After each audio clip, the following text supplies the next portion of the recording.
Are the Nuggets real contenders? Does Greg Popovich deserve high praise for his coaching job this year? Why do we love Derrick White so much? The only question left is, say it with me, you win.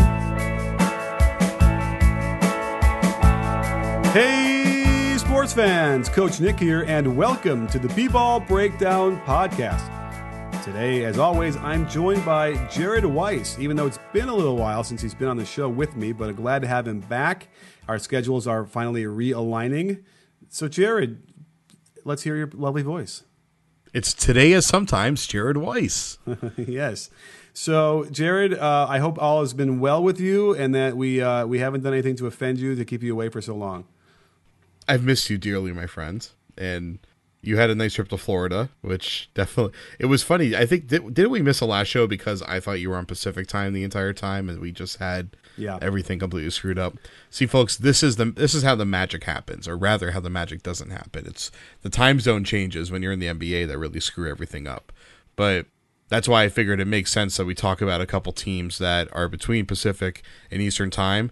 Start with Denver Nuggets, then talk about San Antonio Spurs, two of the teams that are really, really playing well right now and maybe can have a shot at making a good run in the Western Conference playoffs, but probably eventually lose to the Warriors.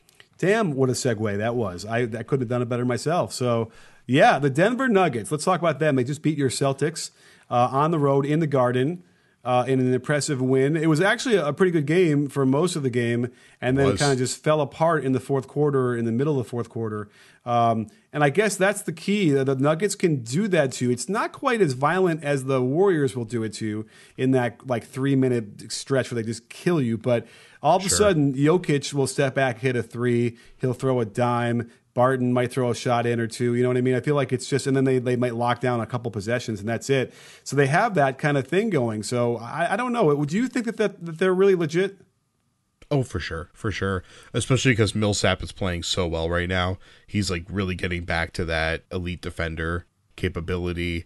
And yeah, with Jokic in that Celtics game, halfway through the fourth quarter, he buried a couple threes in a row, I think. And it just all of a sudden blew up from like a 2-possession game to a 4-possession game. And they're a really good rebounding team. They tend to be big most of the time. They usually have two bigs out there. And they have, Will Barton, who's a athletic rebounder. Gary Harris is pretty solid for her too.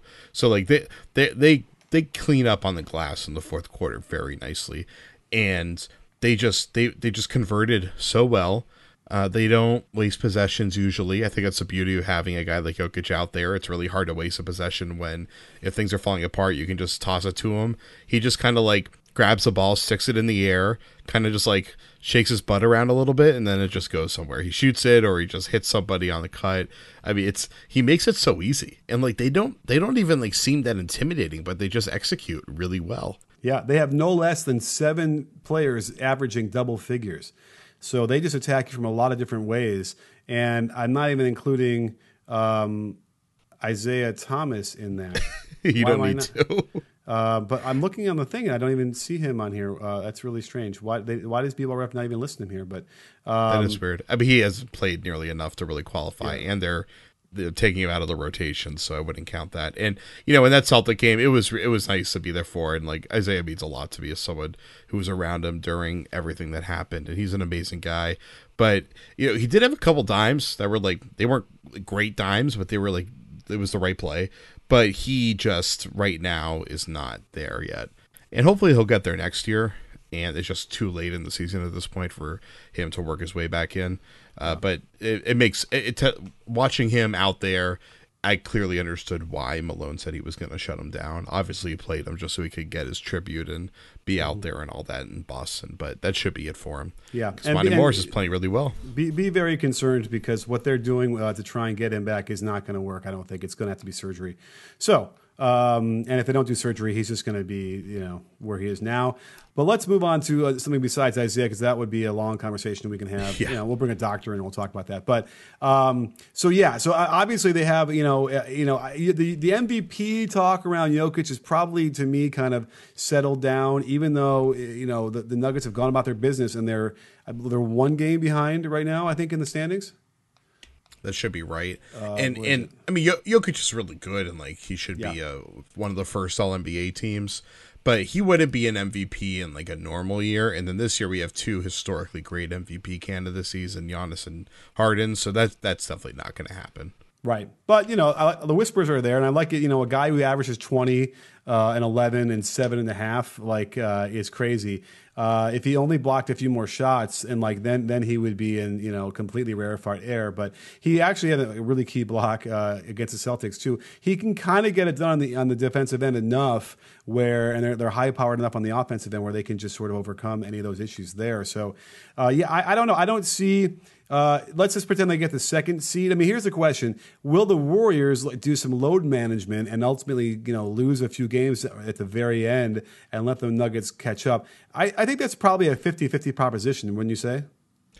I mean, the thing is Denver, assuming the Warriors hold on, they're about to win the game while we're taping here on it's Tuesday night, right? So the Warriors will go up half a game at that point. I mean, they're neck and neck. So Denver right now, if there's any load management rest, then it's going to be the Warriors falling behind the Nuggets. And the Warriors, even if they have to rest Steph or Clay a couple games here, I'm sure Denver's probably going to have a game or two where they're going to be resting Jokic, so that whole just strategic resting might even itself out. But these teams, they have the same record, so yeah, you're basically, if you're resting, you're basically saying that the seeding is as important, which I agree with, obviously. Mm-hmm. I have to imagine the Warriors. There's got to be a value to the number one seed for them. I know they probably feel like one or two doesn't really matter. The other problem though is because of the bottom of the order, we don't know who's the 8th and the 7th seed anyway. So and that could shake out in the next 10 games. I would hope it. Actually, it's more exciting when it doesn't. So I think that's the problem. Is I think you got the top and the bottom eyeing each other, and it's like without a real clear way of knowing what anybody wants to do. I mean, who do the Nuggets want to play in the first round anyway? The Clippers, the Jazz, the Spurs? What do you think? I would think that they'd want the Clippers. I just feel like I'm surprised that the Clippers are so close to the rest of those teams because like San Antonio at 5 and Clippers at 8 are separated by one game, so they're all in the same tier, right? But I think San Antonio, Oklahoma, and Utah are clearly on a different tier than where the Clippers are. And the Clippers, they have that great 10-man rotation, but these rotations usually get cut down to 8 or even 7.5 in the playoff series, so that depth isn't quite as effective. It's great having like a 10-man depth if you're a team going multiple rounds and you want to match up differently, but it's not going to be nearly as valuable in the first round matchup, and the Clippers aren't going to be getting past the first round unless Montrez is dropping 30 and 15 every single night, which could happen. Well, I went to the game. I was there last night or 2 nights ago on Sunday night when they beat the Nets. It was a crazy game, and Lou Williams, who didn't play particularly well all game, I really felt bad for the Nets because they came all the way back, tied the game with 5 seconds to go, and then Lou Will just, as he would do, hits a drifting. He's like 4 feet behind the 3-point line. The guy, Spencer Dinwiddie, in his face, it was heartbreaking. He's falling the other direction pretty much. He's flying to his left on that shot. Yeah, that was incredible. And that's what he does. I just did a video on him, if you didn't see it, where I have a whole segment where we show him drifting to his left severely and just making shot after shot. It's his thing. It makes sense to some degree on there with a righty because it keeps your right hip and right elbow aligned in theory when you're going that way. But it really takes a lot of dexterity and just experience to be able to do that. So they have that guy that can close. So let's not quite sleep on the Clippers. I bet you they win. They could win like 2 games. Can they win 2 games? I think it'll be a series. Yeah, it'll be a series against whomever they're getting, especially if they get Portland somehow. I think that'd be a real series, but that would probably be them jumping up a game up to the 5th seed. But they might be able to get like a couple games against Denver. They probably get 1 game against the Warriors, but even still, I bet you there'll be a couple games that go down that are going to be close. And in fact, everything now it's a confusing thing at the bottom too, like you said, because everyone's bunched up, and now the Blazers are they're in that 4th seed by a half game. And CJ is now hurt for a little bit. I don't know. I think he'll be back somewhat soon, but that's going to cause a lot of interesting movement there. And then it's not surprising, I guess, the Rockets have made their move and have solidified that that's their 3rd spot's theirs to keep. They're not losing that one. Well, they're a game and a half on Portland. They're 3 games up on San Antonio, so making up 3 games in 13 or 14 games left, that's a little tough. So Houston would have to like go 500 the rest of the way, and one of those teams would have to catch fire for this to change. So I think Houston's probably locked into that 3 spot. Yeah, which is impressive since I had to do a video in December. Will they make the playoffs? It's not aged well, but there were some things that they did shore up. They actually followed what I said that would fix it with their issues, and here they are. So, but this former Rocket, current Clipper now, Montrezl Harrell. There's nothing I can't say enough good things about that guy. Just a real great story how he had to persevere and get minutes, and now he's just killing teams. And he can't even shoot it. It's the thing. It's crazy. I thought that position, the way he plays it, was gone and done and gone forever, but it's not, I guess. Well, first off, this Nugget segment's going really well, and second off, can you name anyone else in the league that plays like Montrez right now? Well, it feels like he's one of a kind. Well, yeah, okay, he's not playing it. Well, actually, for one, Fareed is shooting, or has at least been to a degree shooting well in Houston. But someone who just kind of just trucks through guys in the paint, who kind of just up fakes or makes contact, and then just somehow is able to get up there and throws it down. Trez dunks every freaking time he's in the paint, and he doesn't seem that big. He must be 6'7" or 6'8", it seems like, but he somehow throws it down every time. I feel like there's no downhill running back like that in the league right now at the 5 spot that plays the way that he does. Right, at that size. So nothing's really coming to mind, but you know what? I did want to make a point about the Denver Nuggets. I feel like maybe because their talent is so spread out across a number of players. There's no marquee star behind Jokic or aside from Jokic. But and Mike Malone, another one of those X factors for them, as a very good coach, has been around a long time. He's a lifer, and that would also be a big benefit for them. Jamal Murray, though, is the one question mark I have. I'd be concerned. He's the Marcus Smart of the Nuggets. Yeah, well, we know he can get you 30 on some nights, and then so far the story with him has basically been he's going to have a 12 for 21 night where he gets you 32, and then he's going to have a 4 for 17 night, and it's just going to alternate like that. And they don't have anyone else on the roster that is going to make up, if he's having a down night, there's no one else that they can really count on to counterbalance that with perimeter scoring. Barton's going to be able to explode to the rim. Gary Harris has been kind of a weird, inconsistent shell of himself, but they can run him, they can run DHO stuff for him with Jokic. He can spot up in the corner. He can rip and go. He's not playing great, but he's playing well. But it doesn't seem like Millsap is going to be their kind of go-to, get them 30-point kind of guy. So if Murray doesn't have it that night and they need someone to actually be a bucket getter for them, which is going to be that's just a thing that is going to happen in the playoffs every single time. I don't really know what they do at that point, because Jokic isn't they can post up Jokic and try to work that, but if they need 3, you can't just post up Jokic, and giving him the ball in the elbow isn't going to be a very efficient way to do it. So I don't really know what they do in those kind of late game situations. They've managed to figure it out by just being really unpredictable and having usually 5 different guys on the floor that can score at any moment. But if Jamal isn't the one getting it done, I don't know. You tell me, where do you think they go at that point? Well, I think that the post up for Jokic is correct, and he can easily pass and kick it out and find those threes because they're moving and they're cutting. They have a very solid inside out movement in the offense. So I think that's where they would get it, because Gary Harris has proven to be a real an elite shooter over his career, and I think he's just still coming back and getting his legs underneath him. So we'll have to, I think that's part of it. But again, you're right. The go-to thing is Millsap is a guy. Will Barton could also be that guy. It's going to be a little bit of a struggle. I'm not sure. That's the question that they've been able and have had enough time with everybody healthy together to solidify that pecking order for the main event when they're playing against the really heavy pressured teams. So we'll have to see. That the problem with Murray is he could have a game where he gets no turnovers and he scores 25 points is perfect. Then he'll have the games where he has 7 turnovers or 5 turnovers, and he's just making bad decisions all game long. So I imagine that's going to slowly iron out over time. Maybe not in this year. We might see some clunkers and some really good stuff too. So maybe they're not quite ready. I don't know what even the contract situations are for them going forward, but it feels like they're probably 1 year away from really threatening substantially to make the finals. I mean, hey, next year if KD leaves the Warriors, they could be a real threat for the finals. Yeah, I think it opens up a lot of things. Even though I just did a video showing how the Warriors' offense could be a little bit better in a team concept, at least when KD is not out there. But yeah, it'll change a lot of things, and the Warriors are going to have to make some decisions. But let's take a little break here, and when we come back, we'll talk about the San Antonio Spurs. We've got 2 games between the Thunder and the Raptors this week, as Russ goes up against Kawhi in a home-and-home series.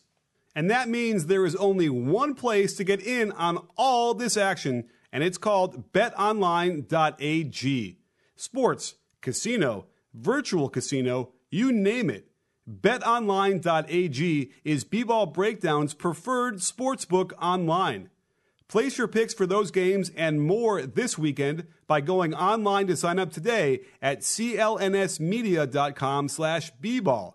Try in-game live betting where you can participate in all the action with every play. That's clnsmedia.com/bball to get a 50% sign-on bonus today.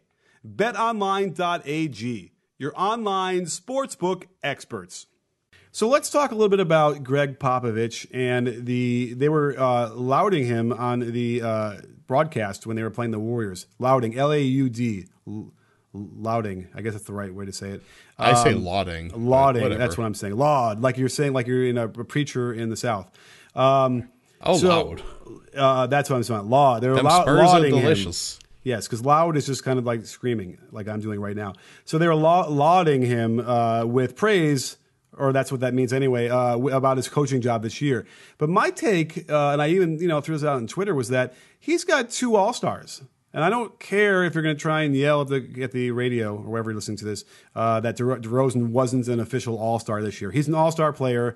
He's playing at an All-Star level, and they got 2 of them. So, and they're now they just got the 5th spot in the Western Conference. So it's not like, for a little while they were like 6th, 7th. So I think that's about right. I'm not sure I would give them, too much more props for getting them probably where they should be. Yeah, I mean, he should have won Coach of the Year this year. Last year, he could have had a reasonable case considering that he lost Kawhi and still got them there. But yeah, this year they're like a 3rd tier team in the West, and that's what you would expect from 2 guys who are both. I mean, isn't LaMarcus Aldridge basically the big man version of DeMar DeRozan and vice versa? Like, 20-foot shot, contested fadeaway. Like, they have a very similar offensive profile. They're both good passers. I mean, DeRozan has continued to evolve as a passer, and he's become, on a team full of point guards that aren't really point guards, he's kind of become that team's point guard. Although we'll have a Derrick White section of this podcast later. But DeRozan, I think, has maximized his game, and he's stabilized the last couple of years at that level. This year, his defense is getting a little bit better, so you're seeing how, being with the Spurs and just continuing to kind of incrementally improve in your prime, how him and Aldridge can just find little ways to get better and better and better, but they're kind of like stuck in that borderline all-star where like they score a ton of points, but there's just that little thing missing that doesn't make them quite what the bona fide every single year all-star guys are really the guys that get their teams into the top 3 in the conference are. And maybe it's just that they don't have that dominant defensive spark and they don't hit threes. But this team is just built to complement that. Everyone else in their rotation is shooting at least 38% from 3 or 39% from 3. Like they do a great job of having those 2 guys surrounded by scorers and shooters who can move the ball, make a good pass, and just they find a shooter every damn play. Okay. Now, when I mentioned that there were the Nuggets had 7 players averaging double figures, are they the only team in the league that can do that? I'm about to guess no. That's true. The San Antonio Spurs also has 7 players. If you want to count 9.9 as double digits, I will do that. I'll round up.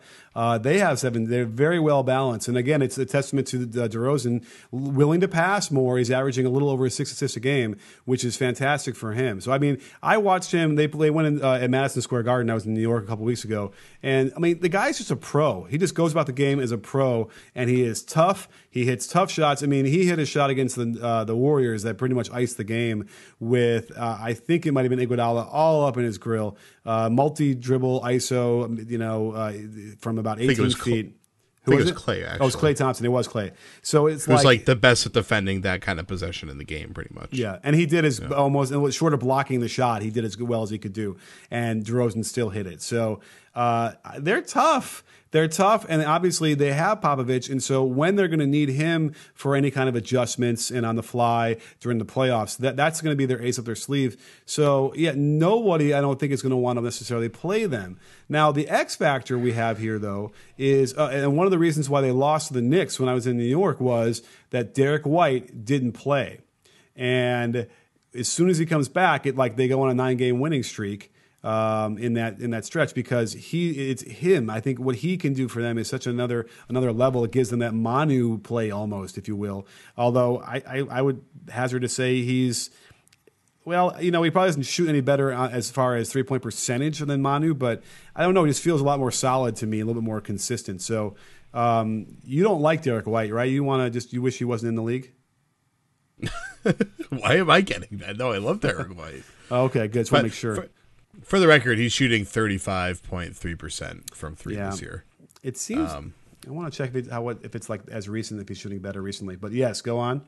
I'm trying to get the record with him on the floor. I mean, they're really good with him on the floor. Mm-hmm. So he was out for most of February. Comes back February 25th. They lose in Brooklyn, and he has a rough game. And then since then, they've won every single game. Right. And over that period, he's averaging 13 points, 5.5 dimes, 1.5 blocks per game as a starting point guard in those 9 games. And he's shooting. He's hitting 1 3 a game, taking 2.5, so 39%. But small samples of the percentage doesn't matter a ton. But he's playing really damn well right now. Yeah. And you watch him out there, and he's just he's got a really good feel for lob passes to LaMarcus Aldridge when he's on the pick and roll or he's cutting backdoor. He has a good sense of how to kind of get low and wrap passes around the defense. I think didn't you tweet out a clip of this during the Warrior game where he just timed this pass perfectly right on a pick and roll to Bertans or Pirtle? Okay, yeah, so it's the Pirtle. It was just he just has that angle right, and it was just so San Antonio where you don't have great spacing or you're not really fast, but you just get that angle right and you just fit that pass through. Yeah, well, he threw it to the only place. The only person that could catch it was Pirtle, and it wasn't even clear that Pirtle would be able to catch it anyway. But he had the audacity to throw it, and then he knowing Pirtle could get it. And then Pirtle, by the way, had a really impressive reverse finish on that one. So let's give him props too. But yes, that was the tweet where I said, dear Derrick White, I love you, and that was the play because it was it's the audacity, it's the let's go for it, let's try this. I see something no one else sees. It just changes the game when he's in there. And talk about a story.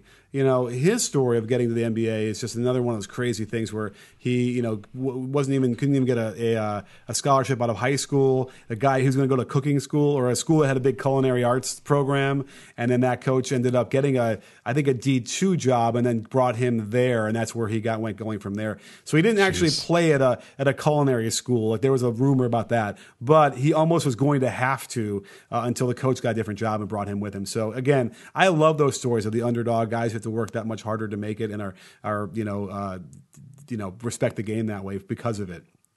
It's too bad. I'd love for Bill Raftery to call a game at his culinary school just so he could go onions every single time. Okay, not a bad Raftery impersonation. Is he still even around? I have no idea. Wow. Actually, this is how little I watch college basketball. I had no idea what the onions reference was until a year ago, and someone showed me a video explaining it. I had no idea. It's kind of funny. It's guts, right? You have onions have guts. Isn't that what it is? I have no idea. Oh, I'm under 80 years old, so I don't get the reference. But okay. I know what chutzpah is. I am Jewish, so there you go. But back to White. I can't remember if it was White or Forbes. Forbes was the one that got really hot in the Warriors game, right? In the middle. Now Yeah, I'm forgetting. but Yes. so I just remember in the second quarter, it was either Forbes or White hit a three from the left elbow where it like bounced off the rim, hit like the top Oh of no, the that was Derrick backboard, White. and then Derrick went White in. got hot. That was White. Okay, and then Steph Curry in the third quarter took the exact same shot from the exact same location at the same exact bounce. Yeah. I was like, what are the chances of that happening? It's like it's like winning the lottery, which is funny because like if you're a point guard that gets signed or drafted by the Spurs, you've essentially won the lottery. You know, Jared, there's a way to basically win the lottery without having to buy a ticket. You get the same feeling when you hire someone that fits perfectly into your company. And your odds of finding someone like that don't have to be astronomical when you use ZipRecruiter to find candidates. By visiting ZipRecruiter.com/breakdown, you know your job will be sent to over 100 of the web's leading job boards, and their powerful matching technology will scan thousands of resumes to find the right people with the right experience and invite them to apply for your job. ZipRecruiter is so effective. How effective is it? It's so effective that 80% of employers who post on ZipRecruiter get a qualified candidate through the site within the first day. And right now, you can try ZipRecruiter for free at this exclusive web address, ZipRecruiter.com/breakdown. That's ZipRecruiter.com/breakdown. ZipRecruiter, the smartest way to hire. Because you have like you're 10 times more likely to have a successful NBA career if that happens to you. Well, it's interesting because, but also if you're playing the Spurs offense, you're more likely to have like lower assist numbers than a lot of other point guards, which I find interesting. Like Tony Parker never really, I should look at him before I talk on my butt, but I think he never. He averaged really like 6 assists a game usually. I think he had a couple years where he had 8. But yeah, it was never like considering how often he handled the ball. It's the function of their offense tends to be the point guard will bring it up and initiate, and then the ball is out of his hands, and now he's a shooting guard basically. He's coming out screens, getting ball screens, so it's almost like he's not dominating the ball like a Steve Nash did in D'Antoni's offense. So they're not going to get the kind of assist numbers, and I think you see that with like Steph Curry as well. For a guy that has the ball in his hands as much as he does, he never is a huge high volume assist guy, and it's more of a function of the offense than it is obviously their ability, because these guys could easily get a lot more, or certainly Parker and Curry could average 10 assists a game if they want. Well, KD, I think KD is leading the team in assists, right? I think he's averaging like 6.5 or something like that. Although it could be Draymond still, I forget. But like he averages more than Steph because he's feeding Steph a lot of the time. I would bet, I don't know if there's like a public project that has historical hockey assist data, but NBA hockey assist data, but I wouldn't be surprised if Tony Parker was right towards the top of the league in hockey assists every single year. Yeah, we have that step. I don't know if it goes back far enough for his prime, but we'll have to check it out. But no. But anyhow, so the Spurs, it's a fun team, and they do balance nicely ball movement with the ISO nature. I think it took them a year to kind of understand and figure out how they can balance those things and not have it be one or the other and have it be hot and cold. So the way they play, their defensive rating right now, I need to kind of check more recently, but for the season it's 20th. But I feel like they've had big stretches of the season where they were really locked down defensively and doing really well, and that they have the ability to do that. Well, it was horrible at the beginning of the year, weren't they? Like down towards 30 early on. I'm gonna try to pull up real quick right now while I'm delaying here and tell you that I'm delaying. But I got it right here. The last 15 games, of course, 9 of these it's a 9-game winning streak. Let's see, the Spurs they're 15th. So let's go to the last 9 games of the winning streak. Let's see if it's gone up any higher. The Spurs. They're 20th since January 1st, and they're 6th in offense over that time. And in this 9-game winning streak, they're third, the 103.1 defensive rating. So they figured some things out, but I bet you it could also be a function of their schedule. And we see aside from the Warriors, let's see who else they played, because that could be part of it. But either way, they have a system. They know how to play within it. They'll be well prepared, and certainly in the playoffs. So they're not going to be a 20th rated defensive team in the playoffs. They're going to be better than that. I would agree with that. And one thing, by the way, I'm getting them since the 25th of February, which was when White came back as second in the league in defensive rating. Okay, there you go. So that's over the last 9 games. And in the last 9 games, last 10 games actually. They've had to play the Thunder, they had to play the Blazers and the Warriors and the Nuggets, but they've also got to play the Hawks and the Bucks. So you know what? There's been some really good wins in this 9-game winning streak without question. You know, they got a chance to play the Mavericks and the Knicks in there too. But listen to that: Pistons, Thunder, Nuggets, Hawks, Bucks, Mavericks, Knicks, Blazers, and Warriors. That's an impressive gauntlet. The Hawks have been playing fairly well the second half of the season, especially since the All-Star break. They've been playing pretty well, and Trey's been out of his mind. So they're putting up numbers either way. Trae Young has kept it up since I did my video on him, which sort of made the argument that he is, needs to be considered for the Rookie of the Year. That now that Luka has sort of, used up some of the oxygen and it's leveled off a little bit. Trae Young has played as well as he has over about 25 game sample now. Yeah, I think it's really close now. I still have Luka. And don't forget, Luka just didn't he have like a 20-point triple-double within the last 48 hours? So he's still getting it. By the way, can you name I don't know how many Russ has had in a row, but there's one player right now who's on a 5-game consecutive triple-double streak. Okay, so here's a better question. If Elfrid Payton had shaved his head when he got to the NBA, where would he be in his career right now? Would he be an all-star already?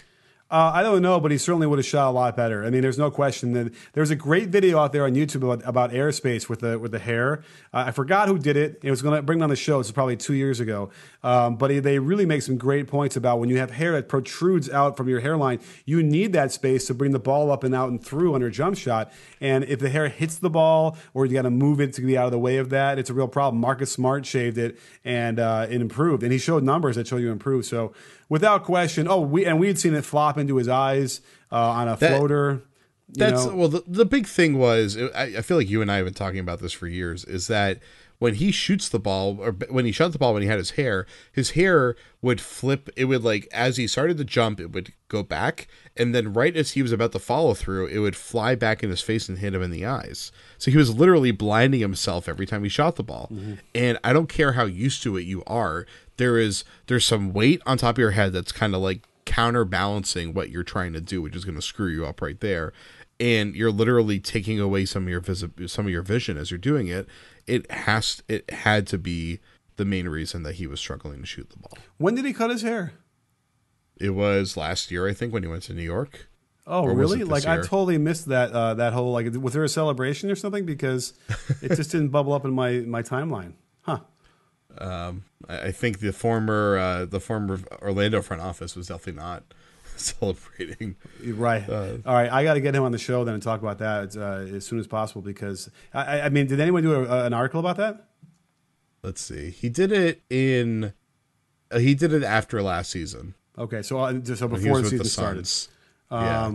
Anyhow, well, if no one else has done that, I'm gonna be the guy. I want to cover that and get some lines from him, because without question, we'd seen that where we get in his face, and you need that vision. Even after the ball's released, you need to be able to see the ball or the rim, as we've talked about. I got some good footage, by the way, of Lou Will and a couple other guys warming up on Sunday night for where they watched when they released the ball, whether the rim or the ball.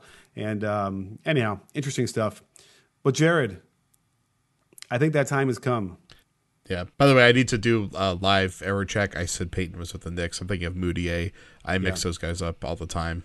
At least just like in the last year, since they were both guys that got let go by their draft pick teams, and then they both are E for their first name. But yeah, whatever. Point is, Nuggets and Spurs are good. That is the point. Spurs are good. Everybody's good. I'm good. You're good. We're all good. You good? No, I'm good. Is that the end? Thank you. All right, well, let's wrap this thing up. Yes, Jared, I can't wait to read what you're going to write next for The Athletic. You want to give us a little sneak preview? Well, there was a little bit of it there. We talked about with Lou Will. I got a special project. Don't want to say publicly yet, but it's a project that I've been talking to you about for years, and I've been working on this probably for over a year now, and it's finally starting to get close to the finish line. So looking forward to getting that out. Awesome. Well, I'll be waiting for that, and maybe I'll even do a companion video for that, so we'll see. But other than that, thank you for joining us, everybody out there, for another great podcast. And don't forget, sports fans, at BBall Breakdown, we're not a channel, we're a conversation. You in? Are you in, Jared? I'm back in the show, baby.